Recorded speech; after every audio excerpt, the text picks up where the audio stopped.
For over 50 years now, a small town called Fall River has been the permanent home for battleship Massachusetts, the pride of all citizens of the state that gave its name to this honored ship. It's thanks to them that this remarkable US Navy memorial was preserved.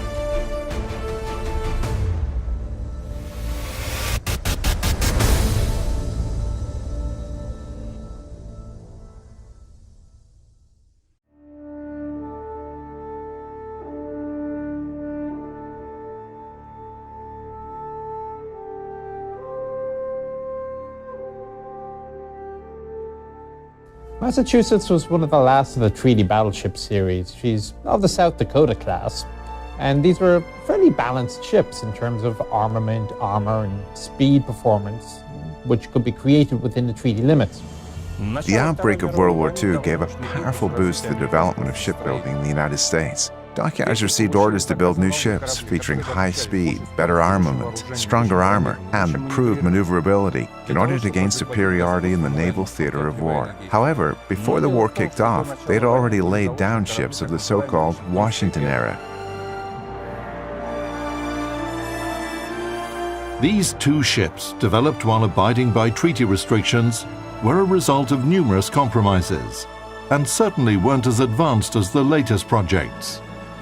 But since World War II was happening, the shipyard had to finish their construction and do it as quickly as possible.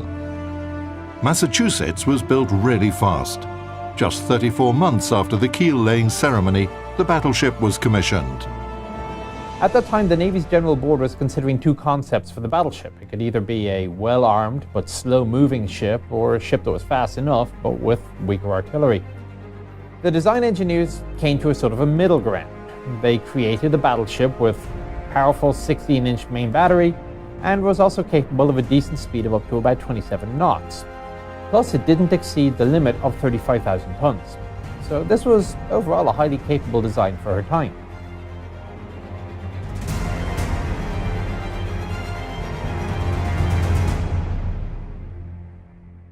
Specifications. Length 207.5 meters, beam 33 meters, draft almost 9 meters, total displacement 45,216 tons. The main power plant was arranged in echelons across 4 compartments, each having 2 Babcock and Wilcox boilers and a set of General Electric geared turbines. Power 135,000 HP. Armor. Main armor belt 310 millimeters. Main armor deck from 146 to 154 millimeters. The armor on the turrets was 184 to 457 millimeters thick. Conning tower from 102 to 406 millimeters. Armament. The primary armament consisted of 9 Mark VI guns placed in 3 triple turrets. Caliber 406 millimeters. Dual-purpose artillery, 10 coaxial Mark 12 guns, caliber 127 millimeters. Small caliber anti-aircraft artillery, 6 quadruple Bofors guns, caliber 40 millimeters. 35 single Oerlikon autocannons, caliber 20 millimeters. Air group, 3 Vought OS-2U Kingfisher aircraft. Cruising range, 15,000 miles at 15 knots. In May 1942, USS Massachusetts was commissioned. Of course, you can't send a newly commissioned ship into battle immediately, but there was no time to carry out the trials and conduct full-scale training of the crew. Participation in Operation Torch served as the training mission for the battleship. November the 8th, 1942, USS Massachusetts makes her combat debut.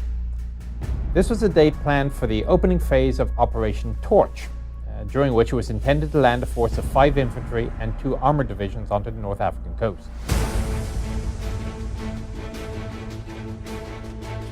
At that time, the indirect approach had already become a dominating military strategy in Western countries, specifically in the USA and Great Britain. Its main idea is that you shouldn't attack a powerful enemy head-on, but sort of act on the flanks, on the periphery, to exhaust its economy, exhaust its armed forces. Morocco was part of the French colonial system. Vichy France had its forces stationed there. And so our hero, Battleship Massachusetts, took part in these battles near Casablanca.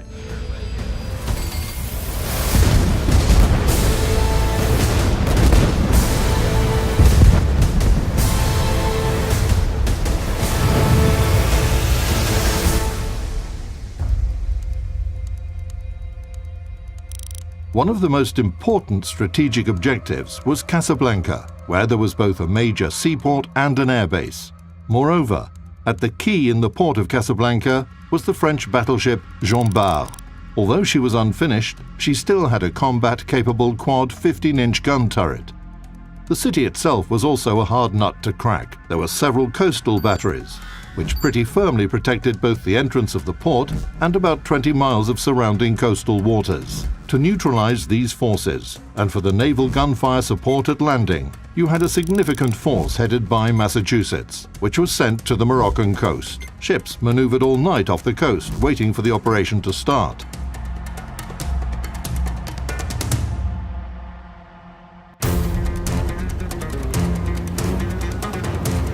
On November the 8th at 6:30 a.m., the ships assumed a combat formation and headed for Casablanca. Soon they were detected. The El Henk battery was the first to open fire at the US naval force. Jean Bart's artillery immediately joined the gunfire. The very first of her shells raised huge columns of water near the American ships. The cruisers didn't wait long and opened fire at the harbor of Casablanca, where the French battleship was berthed. Along with the Allied cruisers, Massachusetts finally fired her first shots from her 406mm guns.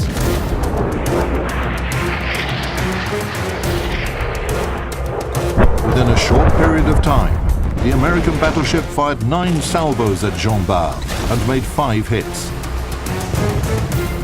And the shells that missed the French battleship continued on to ruin port facilities and sink transport vessels in the harbor. The attacking force got so carried away, engaging Jean Bart, that they forgot about their primary task, to block enemy ships and prevent them from leaving the port. The commander of the French 2nd Light Squadron noticed this mistake. He led his ships out to sea and headed eastward to the landing zone of American troops.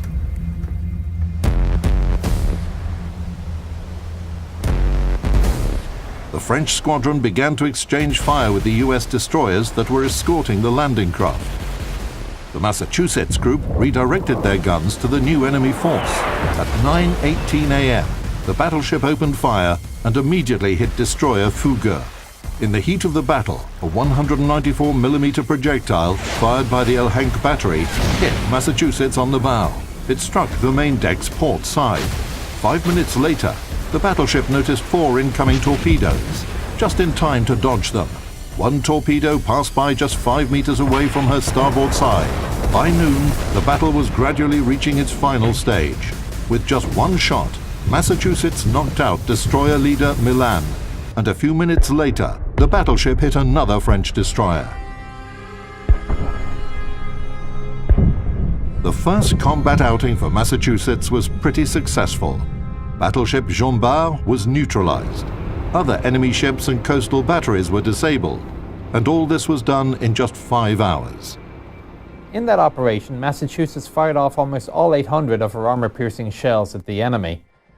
They inflicted significant damage on Jean Bart, and a fragment of one of those shells, which hit the French battleship, is kept aboard Massachusetts today as a museum exhibit item.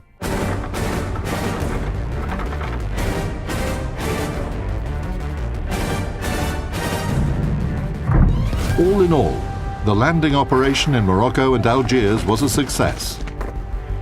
The separate French units that resisted the Allies were suppressed by naval artillery and aviation. By November the 11th, 1942, not a single gun could be heard firing on the northern coast of Africa. But Of course, the French didn't want to fight against the Allies, but they also didn't want to be together with the British. The point is that everybody remembered Operation Catapult, when the British Navy attempted to destroy French ships, which were also stationed in the ports of Morocco and Algiers. But it turned out that most of the French forces showed no resistance. Only separate units did, like battleship Jean Bart. In general, everything went successfully. Victory was basically achieved even before the start of the landing operation.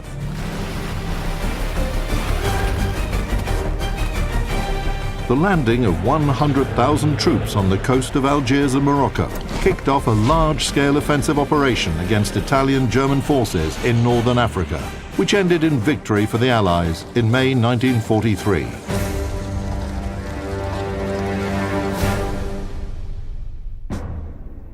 From the coast of Africa, battleship Massachusetts sailed back home. For several months, she underwent repairs and upgrades in Boston. The shipyard reinforced the battleship's anti-aircraft armament and updated her radar systems. In February 1943, Massachusetts passed through the Panama Canal into the Pacific to take part in fierce battles between the Allied forces and the Imperial Japanese Navy.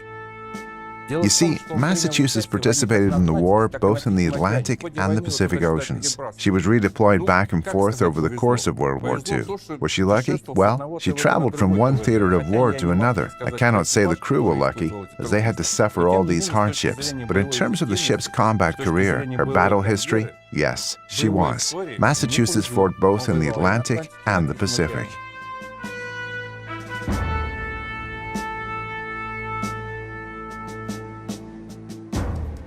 Massachusetts' battle history in the Pacific campaign began at the southwest part, New Caledonia. For month after month, the battleship, along with the main forces, advanced to the north, covering the landing of troops, escorting convoys, firing upon coastal positions.